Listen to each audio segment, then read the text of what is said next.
హాయర్స్ ఒక power channel ప్రస్తుతం మనతో పాటు దామ బాలాజీ గారు సీనియర్ జర్నలిస్ట్ ఉన్నారు. వాటితో ఒకసారి మాట్లాడదాం. సార్ నమస్కారం సార్. సార్ పహల్గామ్లో ఉగ్రదాడి చేసిన టెర్రరిస్టులు నలుగురు శ్రీలంకలో ఉన్నారు, శ్రీలంకలో దొరికిపోయారు, వాళ్ళని పట్టేసుకున్నారని చెప్పేసి వార్తలు వస్తున్నాయి సార్. మరి శ్రీలంకకి టెర్రరిస్టులు ఎలా వెళ్ళారు, మరి నిజంగా వాళ్ళని పట్టేసుకున్నారు, దీనికి సంబంధించి ఎటువంటి వివరాలు ఉన్నాయి సార్? మనకు పహల్గామ్ దాడి ఏప్రిల్ 22 జరిగిన పహల్గామ్ ఏదైతే ఉందో బేస్రాన్ మెడోస్లో జరిగింది. అది బేస్రాన్ వ్యాలీ అని కూడా అంటారు. సో అందులో 26 మంది చనిపోయారు, 25 మంది ట్రావెలర్స్, అందులో ఒకరు నేపాల్, ఒక local horse rider, Kashmiri horse rider, మొత్తం 26 మంది చనిపోయారు. దీనికి సంబంధించి ఎన్ఐఏ చేతికి ఇన్వెస్టిగేషన్ ఇచ్చారు, నేషనల్ ఇన్వెస్టిగేషన్ ఏజెన్సీ ఎన్ఐఏ అంటే. సో అంటే టెర్రరిస్ట్ యాక్టివిటీస్ అన్నీ కూడా ఎన్ఐఏనే టేకప్ చేస్తుంది. కాబట్టి ఎన్ఐఏ గత 10 రోజుల నుంచి కూడా వీళ్ళని పట్టుకోవడానికి కాశ్మీర్లో టెస్ట్ వేసి పెద్ద ఎత్తున ఆపరేషన్స్ చేస్తుంది. దాదాపు 8,000 మందిని ఇప్పటివరకు విచారించింది. అందులో 1,500 యూత్ని పట్టుకొని వాళ్ళని క్షుణ్ణంగా విచారించారని చెప్తున్నారు. దాదాపు 20 మంది ఇప్పటి వరకు గ్రౌండ్ లెవెల్ వర్కర్స్ అంటారు, ఓవర్ గ్రౌండ్ వర్కర్స్ అంటారు వాళ్ళని, OGW. ఈ ఓవర్ గ్రౌండ్ వర్కర్స్ అంటే టెర్రరిస్టులకి ఓవర్ గ్రౌండ్ వర్కర్స్ నెట్వర్క్ ఉంటుంది కాశ్మీర్లో. వీళ్ళు టెర్రరిస్టులకు హెల్ప్ చేస్తుంటారు. వీళ్ళు బయట నార్మల్గా టీచర్స్ గానో షాప్ ఓనర్స్ గానో ఏదో ఒక పనులు చేసుకుంటూ నార్మల్ పీపుల్ లాగే ఉంటారు.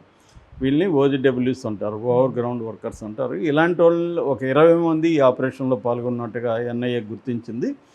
అయితే ఈ పాల్గొనిందేమో అక్కడ పాల్గొనింది 4 అని చెప్తున్నారు. అందులో 4 పేర్లు కూడా రిలీజ్ చేశారు.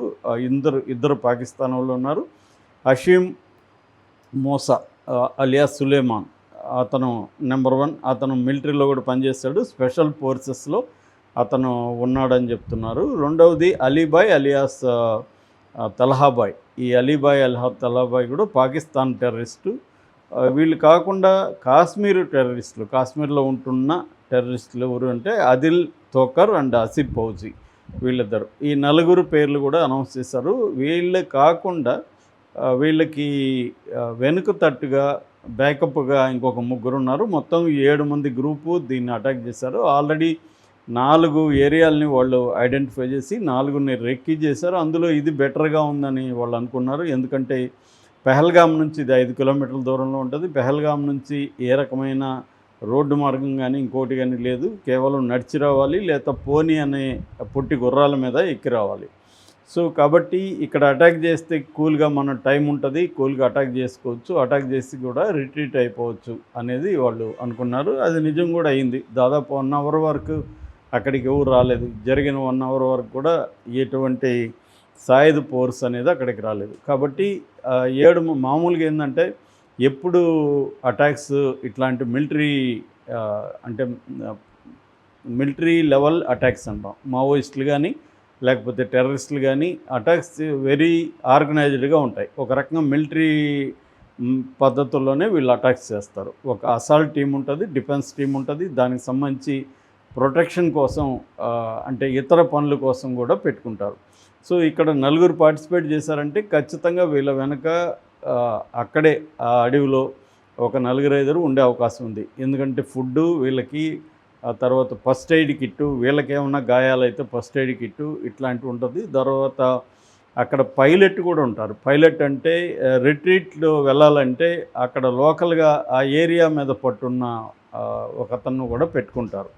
ఆ దారులు అవన్నీ తెలియాలి, ఎందుకంటే వీళ్ళకి కొత్తగా అవచ్చు.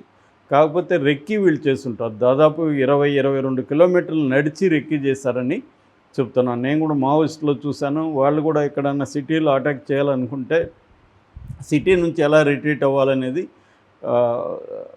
నడిచే చూస్తారనమాట, అంటే బై వాక్ చూస్తారు. దానివల్ల ఏమవుతుందంటే టెర్రైన్ మీద మనకు మంచి పట్టు ఉంటుంది.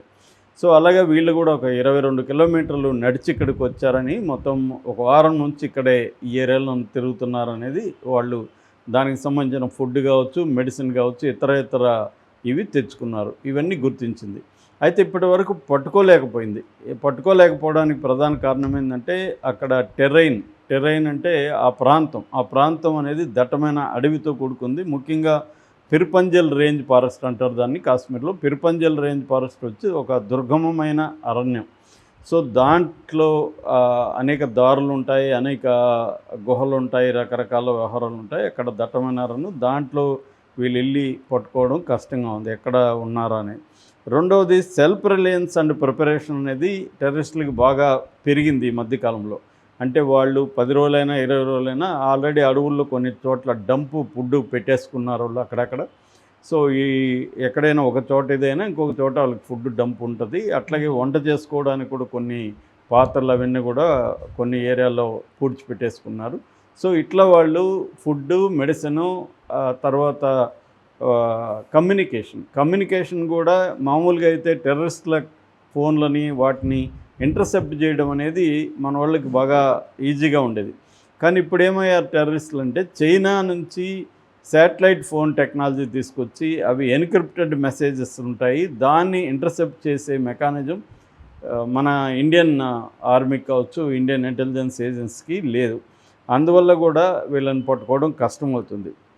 నాలుగవది లోకల్ సపోర్ట్. ఎప్పుడైనా కూడా టెర్రరిస్టులకైనా మావోయిస్టులకైనా ప్రజల సపోర్ట్ లేకపోతే వాళ్ళు సర్వైవ్ కాలేరు. ఖచ్చితంగా ప్రజల సపోర్ట్ ఉంటుంది. కాశ్మీర్లో కూడా అనేక మంది యాంటీ ఇండియన్ సెంటిమెంట్ ఉన్న పీపుల్ ఉంటారు.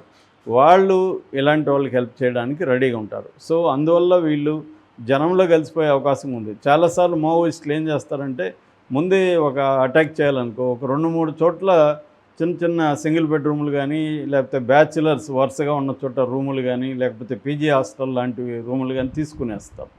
సో హత్య చేసి వాళ్ళు కూల్గా అక్కడ ఉంటారు. అక్కడ ఫుడ్ అన్నీ ఉంటుంది, టీవీ చూసుకుంటాను, ఇంకోటి చూసి కూల్గా ఉంటారు. వీళ్ళేమో రూట్లన్నీ ఎదుగుతుంటారు, రైల్వే స్టేషన్లు, బస్ స్టాండ్లు అన్నీ. వీళ్ళేమో నగరం నడిబొడ్డులోనే చిన్న స్లమ్ ఏరియాలోనో లేకపోతే ఎక్కడో చోట ఉంటారు. సో అది ఎట్లా కనిపెడతారు? అలాగా ఈ టెర్రరిస్టులు కూడా ముందే ఇవన్నీ ప్లాన్ చేసుకొని ఉండే అవకాశం కూడా ఉంది. అప్పుడు వాళ్ళని కనిపెట్టే అవకాశం కూడా లేదు. సో అదొక ఇది. రెండవది ఏంటంటే, మన ఇంటెలిజెన్స్ వ్యవస్థ టెర్రరిస్ట్ వ్యవస్థను డామినేట్ చేసే విధంగా అప్డేట్ కావట్లేదన్న విమర్శ కూడా ఉంది. ఏదేమైనా ఈ అనేక కారణాల వల్ల వాళ్ళని ఇప్పుడు పట్టుకోవట్లేదు. నిన్నక వార్త వైరల్ అయింది. అదేంటంటే, చెన్నై నుంచి బండారు నాయక ఎయిర్పోర్ట్కి వెళ్ళే ఒక ఫ్లైట్ UL 122, ఇది శ్రీలంకన్ ఎయిర్వేస్ ఫ్లైట్. ఈ ఫ్లైట్లో ఒక 6 మంది ఈ టెర్రరిస్టులు ఇక్కడ నుంచి చెన్నైకి వెళ్ళి చెన్నై నుంచి ఫ్లైట్ ఎక్కారనే వార్త వైరల్ అవుతుంది.